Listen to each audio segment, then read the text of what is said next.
Welcome to the Commercial Real Estate Academy podcast, the podcast dedicated to simplifying the commercial real estate industry for the masses.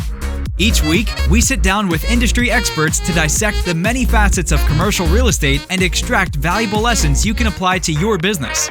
Whether you're a new or seasoned business owner or investor, the Commercial Real Estate Academy podcast will be your go-to resource for all your commercial real estate needs. Now, here are your hosts, Raphael Collazo and Jeff Walston.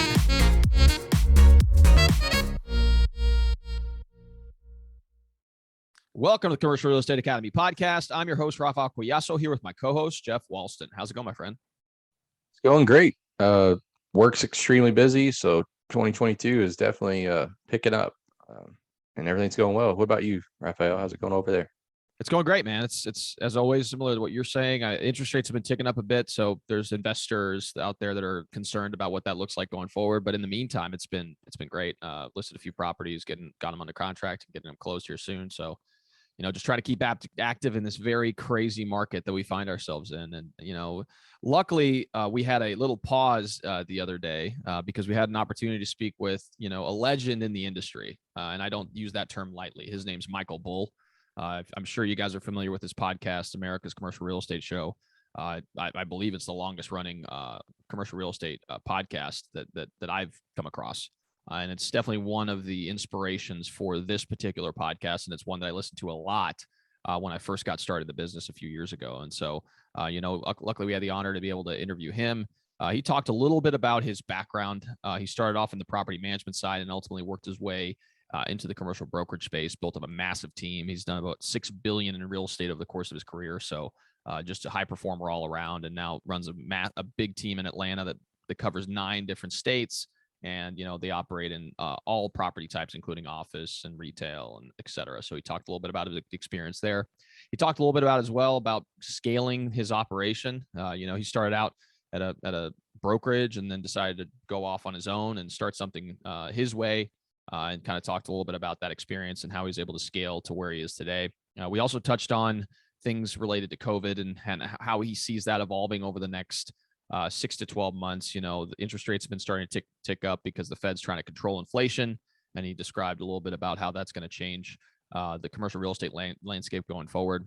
And then finally, we touched on, the commercial real estate show that he runs. He started it back in 2000, I believe, 10 as a radio show, believe it or not, and syndicated that over many, many different states. And then ultimately converted strictly to the podcast format back in 2015, and he's been operating ever since. And like I said before, it's the number one commercial real estate show out there, and it's been an inspiration for a lot of people out there to encourage them to get into the commercial real estate business. And I happen to be one of those listeners that really gained a lot of value from it. So if you guys haven't had an opportunity to check it out, definitely do so. I found a lot of insights from the conversation. Jeff, do you have anything you like to add? No, I just can't wait for everyone to listen to the episode. And for all the listeners out there, I just want to say we definitely appreciate all the 5-star reviews that you've been giving, listening, all the downloads, everything. So if you're listening to this, if you could just give us a 5-star review, whether it be on podcasts or thumbs up on YouTube or any of that, we highly, highly appreciate it for all your help, because it's definitely helping out our podcast and show. So. Absolutely. I couldn't agree more. And I'll just reiterate what Jeff says. Obviously, we both are very appreciative of you guys' support. So again, if you guys could take a moment right now to go to Apple Podcasts or Spotify and leave us a 5-star review. And if you guys are watching this on YouTube, like and subscribe. It really helps with the algorithm and make sure that more and more people can hear this message. So without further ado, let's go ahead and dive into this podcast. Well, hey, Michael, great to see you this fine afternoon. Hi, Raphael. Good to be with you. Awesome. So you're tuning in Atlanta. Is that correct?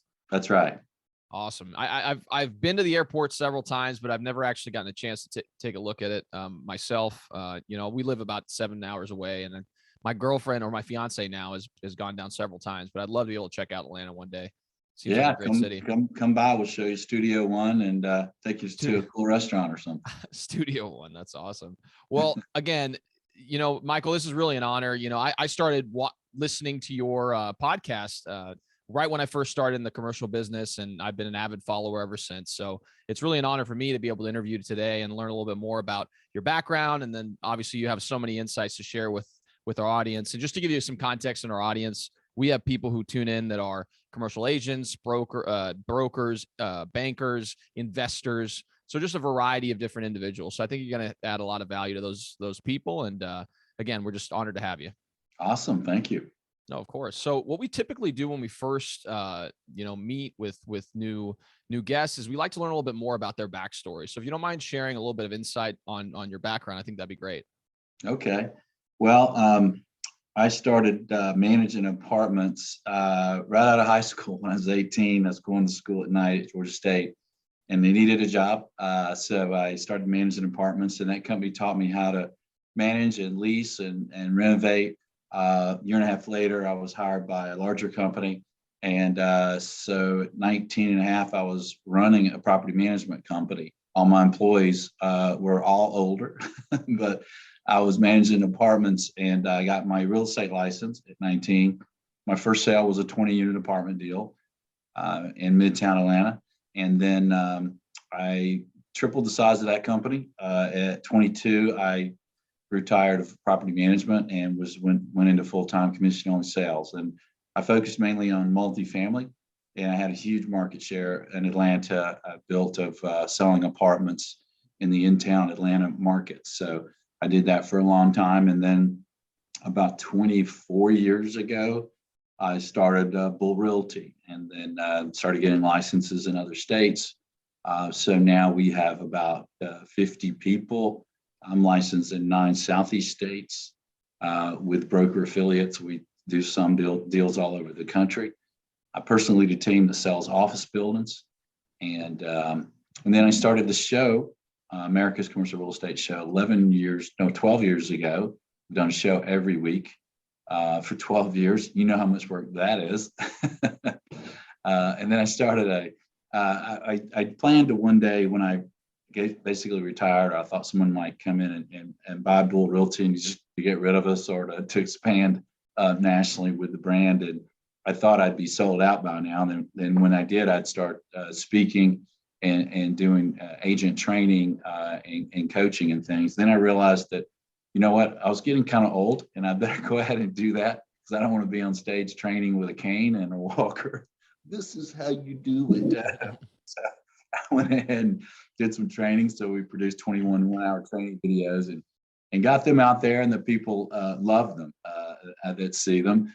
So that's kind of, I guess, the 3 things I do mainly is the brokerage, the training and speaking, and the show. Absolutely. That's amazing, really. And they all require a variety of different skills. And I remember listening to one of your radio episodes where you talked about, you going on stage as well. I think you did some stand-up comedy as well, which is petrifying to me. I don't know how you were able to do it, but again, it just exercises a different muscle. And obviously with your vast experience, your ability to give back in that way is very valuable. And I know a lot of people have probably taken advantage of the coursework that you've created. So, one thing that I wanted to dive into, and this is something we usually ask a lot of our guests, is why commercial real estate? And you kind of alluded to it a little bit in the beginning of your, your answer to start off with, but we always like to ask to kind of get an insight on that front. Yeah, well, I realized I like dealing with people, and I like adding value. I also like the variety of people and companies and transactions and properties.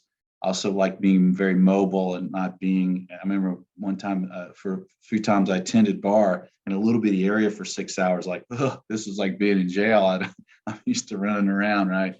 And then the only a few times I've sold a home for a client or a friend, it was always terrible. I don't know. So I never liked that business. It's a great business. I know a lot of people make a lot of money doing it, but I really always prefer the more logical investment sales and commercial real estate transactions. And they tend to be very involved sometimes, and you need creativity and skills to really add value. So I just like to do that, help clients make money, save money, and build wealth. Absolutely. Yeah. And to give you some context as well, like I came into the brokerage business about 2.5 years ago. I came from a engineering background. And when I was looking at, the different options out there as far as, what areas can I focus on and whether I want to go residential or commercial, I realized that having talked to a lot of residential agents and commercial agents, I kind of aligned more so on the commercial end because of that. You know, it was more logical. It seemed like you were dealing in a variety of different ways. And it seems, and correct me if I'm wrong, with your guys' brokerage too, you guys get to work on a variety of different deals. Obviously, you may have silos of people who work on office versus retail or multifamily. Do you guys do a little bit of everything as well? Yeah, that's right. So I lead a team that sells office buildings, and that's what we focus on. And we have a retail team, senior housing, multifamily, land and developer, single tenant, net lease, industrial, probably leaving out some, but yeah, our brokers and teams tend to be very focused in one sector and service. We have office tenant rep, medical tenant rep, so that there's more efficiency in their practice and also more value for the clients. So yeah, we do various property types here at Bull Realty. That's awesome. Yeah, no. And you get to know as you start getting in the business and learning about the different property types, you start realizing the nuances that are there, because, someone who operates strictly in the medical office market is going to have, a completely different understanding of something than someone who operates a little bit here, a little bit there, a little bit there. I mean, we've had a chance to interview people from all across the nation, and you start realizing the different nuances that are there depending on the property type, and then also market specific. So Atlanta is going to be a lot different market than what we're currently located in Louisville, Kentucky, right? So it's just there's different dynamics at play that people should consider for sure. Yeah. So one of the things I like to ask you is pertaining to when you first started Bull Realty, because there's a lot of people that listen to the podcast that are ambitious individuals, and they want to eventually start something for themselves, and maybe they want to, start a brokerage. And one of the things that, anytime you start something new, there's going to be struggles involved with that process. So I was kind of curious if you could share maybe some of the early struggles you faced as you start to scale your operations and how you're able to overcome them. Yeah. Well, I started it because I felt like I had to. I'd been in business for, I don't know, 12 years or so, and I'd built a big practice, and I started a small shop, and my broker did something that my biggest client was furious about, and said if I didn't leave that firm, he would never work with me again, and that they probably shouldn't be there for reputation reasons. So I kind of left quickly and went to RE/MAX. And I told the guy, Mike Glass at RE/MAX, I'll only be for a little while until I decide what commercial firm I'm going to. I was temporarily there for 12 years, had my own office, my own staff, and grew a really big practice. But in the Southeast and in Atlanta, in the Southeast U.S., RE/MAX isn't known for commercial, and the name was hurting me, and it was being used against me on the bigger assignments of winning those. So and also my expenses as an independent broker at a shop that is, pay all your own expenses, keep 100%. There was no economies of scale, so my expenses were running 60%, and I realized the worst split I'd ever get at a big commercial real estate company is 50%. So I realized that because of the name and the expenses, I needed to work. I started accepting interviews, and some of my friends at the big shops are great. I love them. But there's some folks at some of those shops who don't do things the way I think I'd want them done if I was the client. So I felt like I had to start my own company because I wanted two things to be known. I wanted to be known for integrity. And then anyone that uses our name is very high integrity in everything that they do. And then number two, be known for the best disposition marketing in the country. So I felt like I had to start my own company. I did not want to run a company. Because it's not as fun as doing deals. And so I did it, and I started it, and then didn't let agents join at first. I had 4 assistants, had a huge market share. And then finally I just had so much pressure to do other property types and stuff that I started letting some guys in. Then I realized if I had about 15 brokers, when I got there, then I had some real power, I had some economies of scale, and I could have all the tools and resources that my friends at the big shops had. And so when we got there, we started getting a little more power. And then, I think the only pains of running a company is really just, do you really want to run a company? If you're an independent agent, you really all you have your own company, and you don't have to worry about other agents and a lot of employees. And there's not as much to worry about. So my agents, and I think all agents around the country that are 1099 commission only, they have their own business, And so that's the beauty of it. With no employees, they have unlimited income potential. And it's something no one can ever take away from them. No merger, no anything can stop their business or slow it down. So I think the difficulty is, do you really want to run a business and have agents and if it's just you and a few people, then there's no economies of scale. It just doesn't work well. So I think if you're going to start a company, you should have some really huge aspirations, and you should be somebody that loves to manage and run a company, and not just be a great salesperson that's done well selling commercial real estate. Absolutely. No. And you alluded to that being a great manager as well. And was that an evolution for you as well? Because you already had some experience doing that on the leasing end when you had employees and that sort of thing. Did you kind of leverage that experience to kind of now, start managing brokers? And I'd imagine managing brokers probably is a little bit different than the property management front, but if you could speak to that a little bit, I think that'd be great. Yeah, I think I'm a good sales coach and a good coach guy, but I'm not a good sales manager. I don't check on my agents and say, "Hey, how many calls have you made today?" They're grown men and women, and if they're not motivated to do what they're supposed to do, then shame on them. And I'm not the greatest manager. I'm not really understanding of the employee mentality that well. So the best thing I did it was really have a really good manager. So I have really good staff and a really good manager who manages the business and the accounting and the staff and employees and all of that. And so I rely on people who are a lot better at managing and running a business than me. I'm really a good sales guy when it comes to getting involved in transactions. I've done about $6 billion in transactions, so I've seen a lot. So I'm like that insurance commercial where they say they've seen a lot.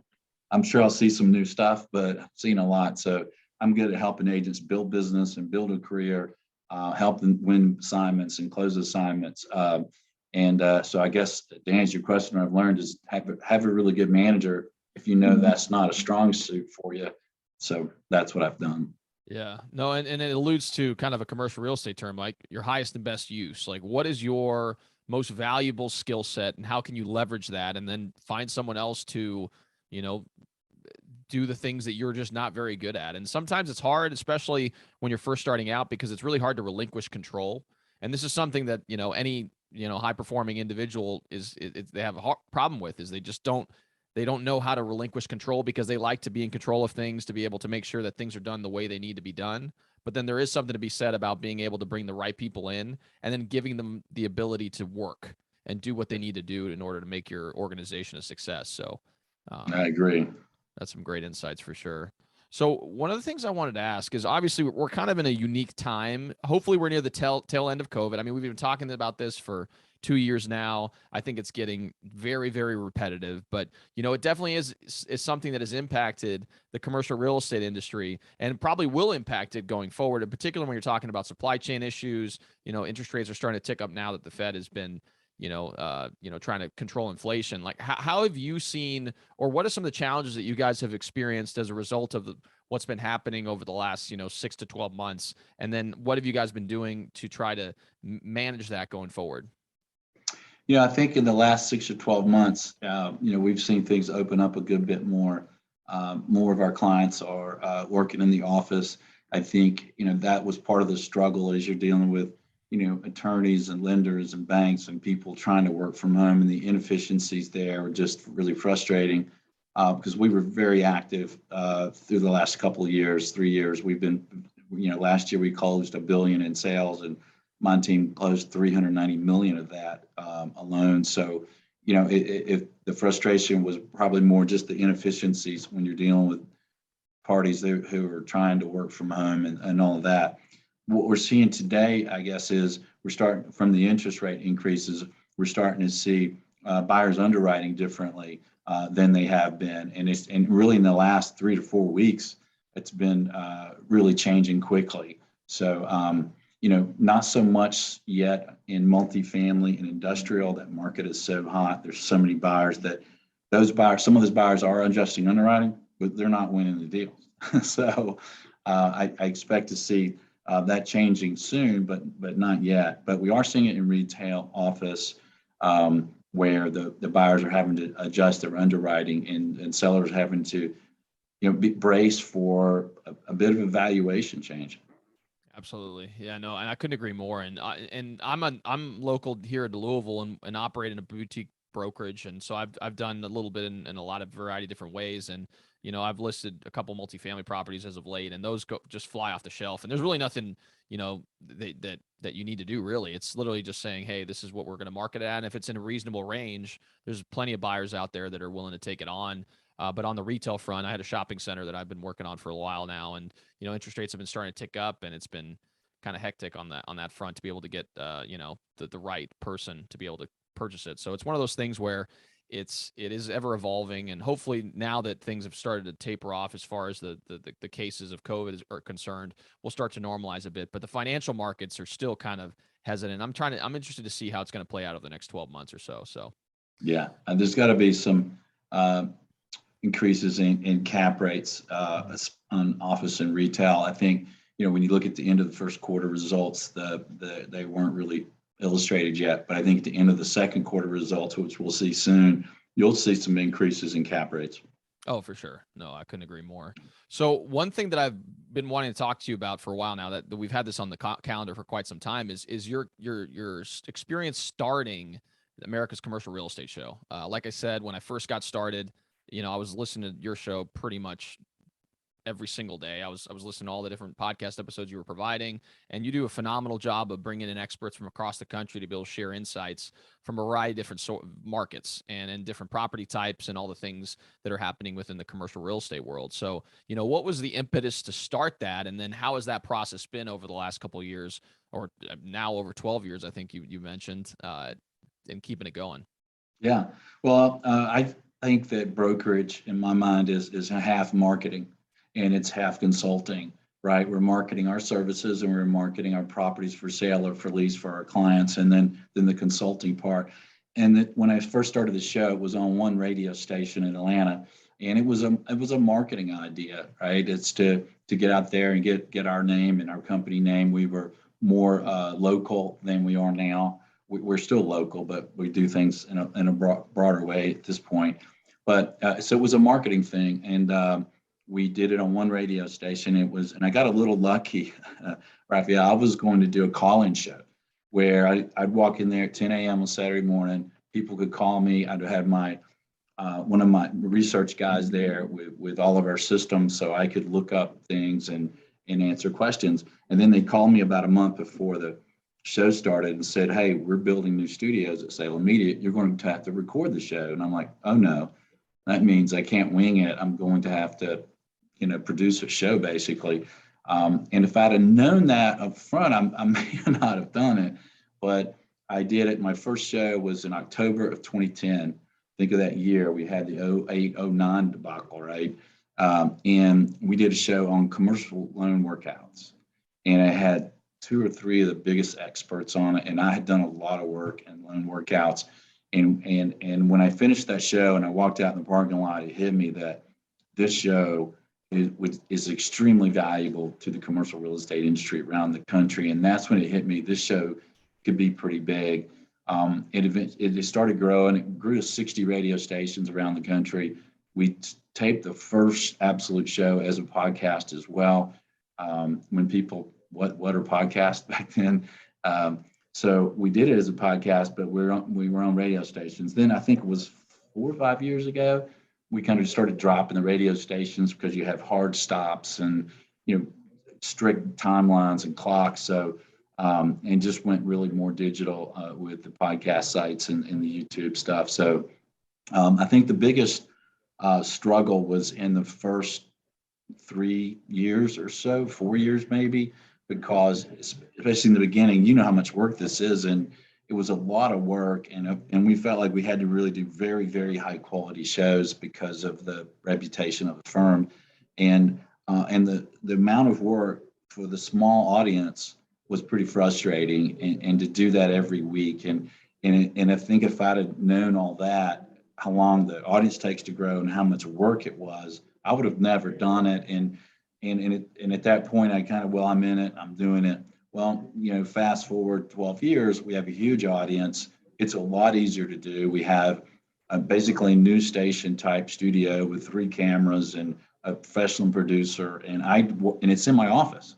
So Studio One's in my office. I walk in there 15, 20 minutes to do a show. I walk back out, and lots and lots of people want to be on the show. So it's real easy to get guests, and I've been doing it long enough that I know what the audience wants to hear and wants to know about. And because I have brokers in all property types, I get good experience and firsthand knowledge in every sector, whether it's hotel, we have a hotel division, whether it's hotel or whatever it is.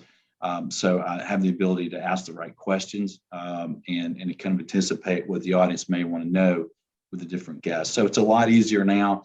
But if I was just a broker, an agent, I wouldn't recommend. I wouldn't have done it. I did it thinking, well, I'm doing it for 50 people, 50 brokers, so it should be worthwhile. So I think that was the biggest struggle. I would spend. I think in the first 2 or 3 years, I spent every Monday night and every Tuesday night from dinner to midnight on preparing and doing the show, and then actually going to record the show during the day and setting up the guest. And it was just a tremendous amount of work, which now has really slowed down. Now I have people that produce the show, and then other people who arrange the guests or organize them. I pick them, and then people who do the social media and all that stuff. So it doesn't take as much of my time now. So now I'm glad I did it. Absolutely. And you mentioned those early struggles. I mean, anything worthwhile in life, in my opinion, takes, a little bit of effort early on, and it takes a while to build. There's this book that I read called The Compound Effect that I refer to every single person that I ever come in contact with when they talk about trying to achieve some level of success in their life. And the premise of the book is small, positive, consistent action over time adds up to massive results. And, in your case, you start off with one episode, then the next week it's the following, and you don't see a significant amount of uptick in your audience. And then over time, it starts to increase slowly, and then it all of a sudden becomes a lot more exponential at that point. And again, it took years and a lot of effort. It's like moving a locomotive train, I imagine, right? It's going to take you a while to get pushing and going. And then finally, once you let it go, it's running, and it can run through a brick wall. And there's similar struggles we faced when we first started the podcast. We've been around for about a year now.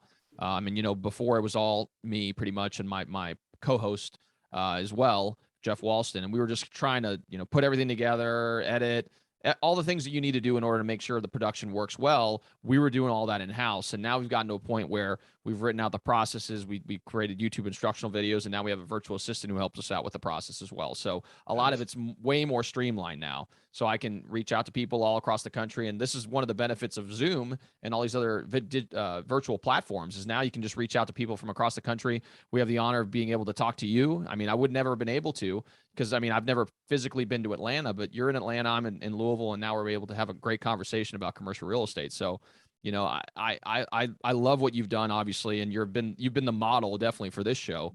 And hopefully more and more information gets out there, because I think the commercial real estate industry is a phenomenal industry. And I think more and more people that spread their message and share their insights is going to be of value to the industry. So. Yeah, I agree. And I'm glad you're doing it. And I think, this is an industry that changes so fast and so often. And like you said, it can be geographically very different. And I think when people are doing these shows, when they think about why they're doing it and who their customers and clients and audience is, they could be very valuable. Like I've been on some shows that were very local to their market, and the shows are very valuable to the people in their market. And they do a show that's valuable to those people. And I think, everybody appreciates that, and it works well, for the host. Absolutely. Couldn't agree more. So one thing I obviously wanted to ask you is, now that you've had 2020 hindsight, right? You've had an illustrious career in commercial real estate. You've had a lot of success as it pertains to your show, and, the sky's the limit even going forward. What advice would you give to your younger self? So let's say that you're just about to get into commercial brokerage, and you're, bright-eyed, bushy-tailed, and you're excited about taking the leap of faith into what you're doing currently. What advice would you give to that individual?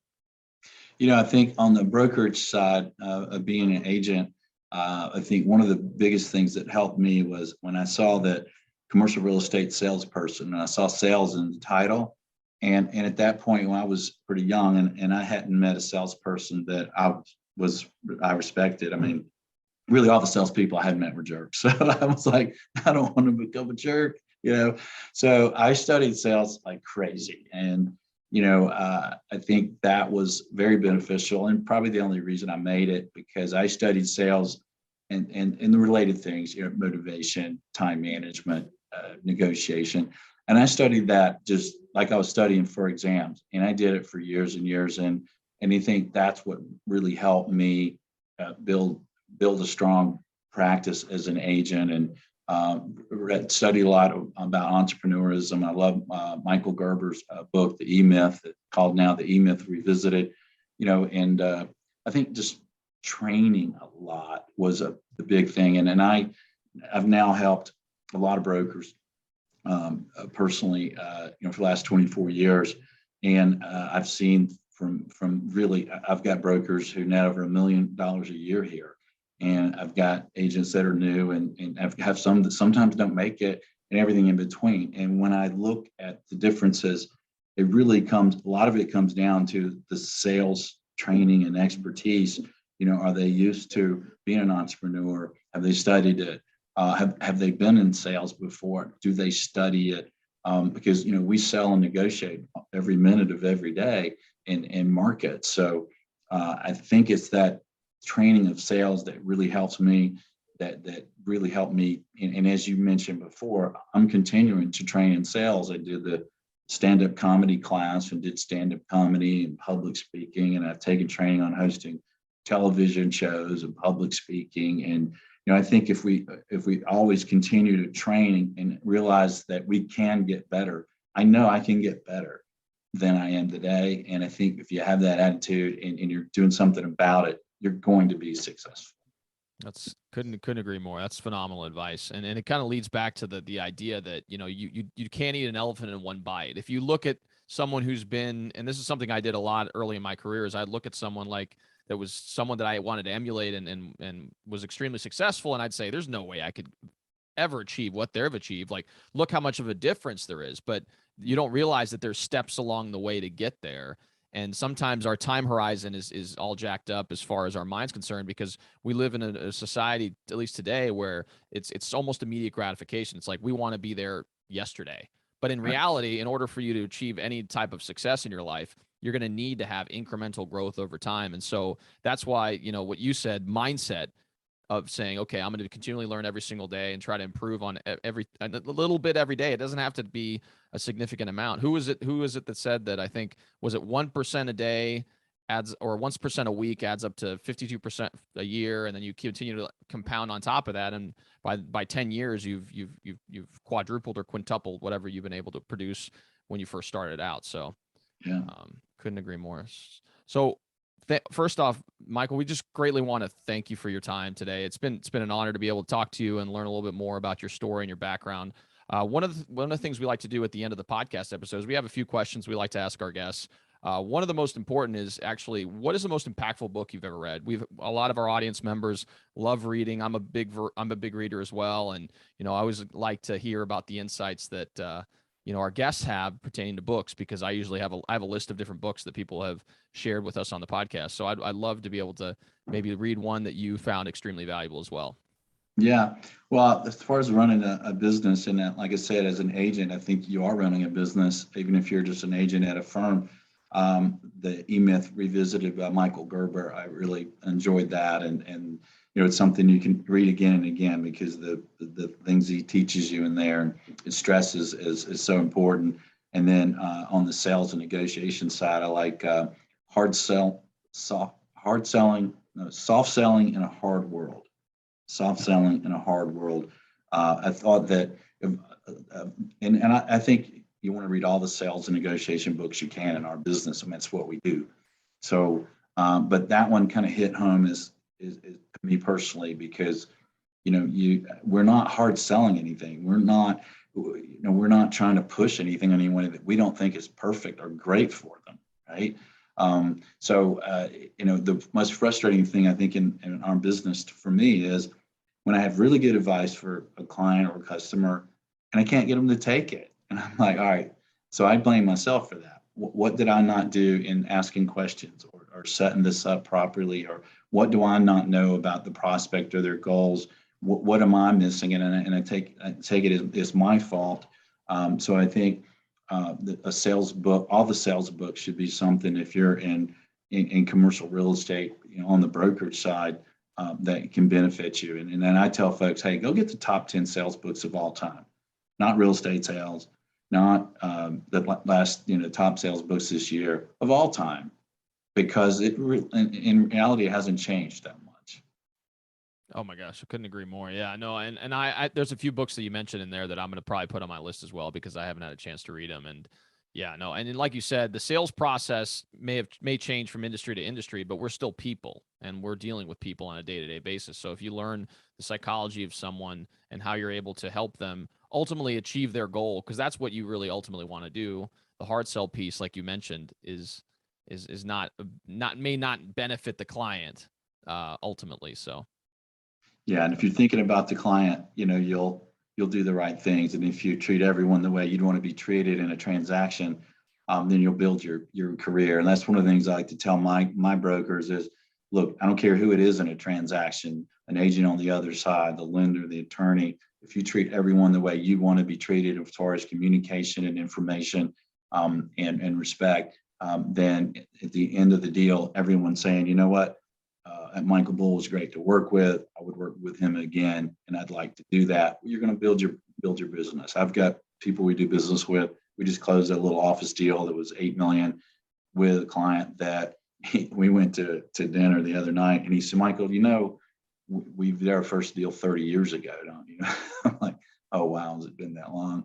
That's amazing. Well, it just goes, it's a testament to your guys' integrity and your commitment to making sure that your clients' needs are met over a period of time. Because people wouldn't stick around for 30 years if they didn't trust and know that you guys were going to take care of them well. So yeah, that's awesome. Well, and they may drift away time to time and deal with other brokers, and that's fine. And that building they bought from someone else and had someone else manage it and leasing it, ended up having a building 50% occupied, and the bank about to foreclose.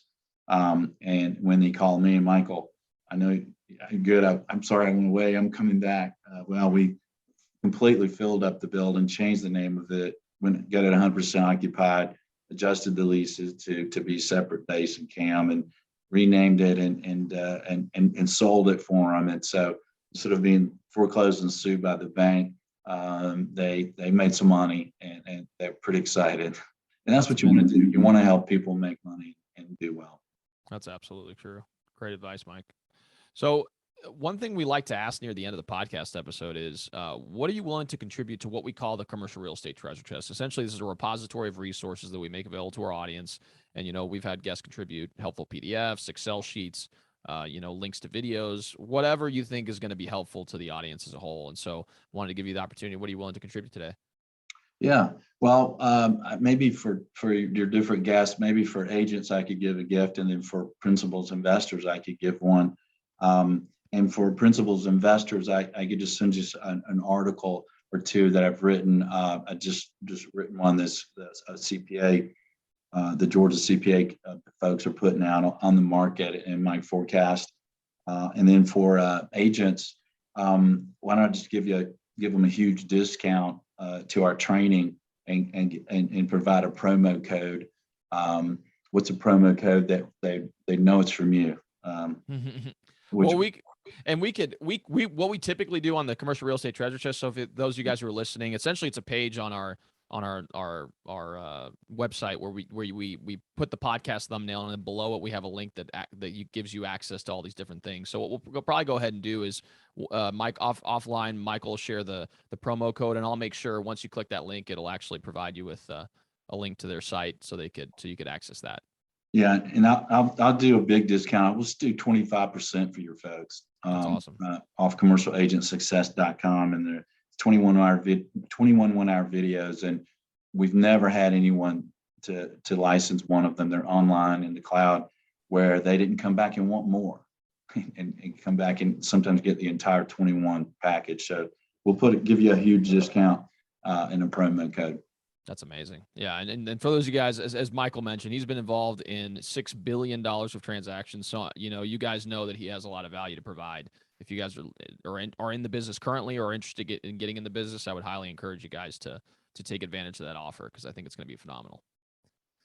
Well, great. Well, Michael, again, we greatly appreciate your time. We know how busy you are today. So one thing I wanted to ask you is, if someone wanted to learn more about, your show, had questions about, your brokerage, or want to just do business in some capacity, what's the best way to reach you?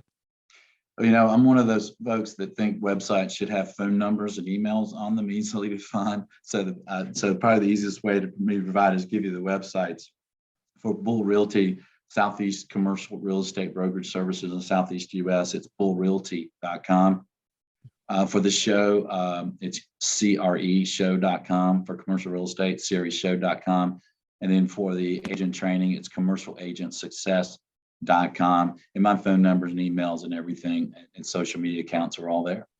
That's phenomenal. And what we'll go ahead and do, since we do record this on YouTube and in our podcast format, we'll go ahead and include all those links that Michael mentioned in the show notes below. So if you guys are watching this on YouTube, it'll be in the description. If you guys are listening to this in Spotify or Apple Podcasts or whatever medium that you are listening to, it'll also be in the description as well. So again, Michael, thank you so much for your time. If you guys are watching this on YouTube, we would greatly appreciate it if you can like and subscribe. It really helps with the YouTube algorithm, ensures more and more people can hear this message. If you guys are listening to this in a podcast format, whether that's Apple Podcasts, Spotify, regardless of what the podcast format you're actually listening to, we would greatly appreciate a 5-star review. We've seen a significant uptick in our downloads as a result of you guys actually leaving 5-star reviews. So we would greatly appreciate it if you could do so as well. So thanks again so much for tuning in, and we'll see you all next time.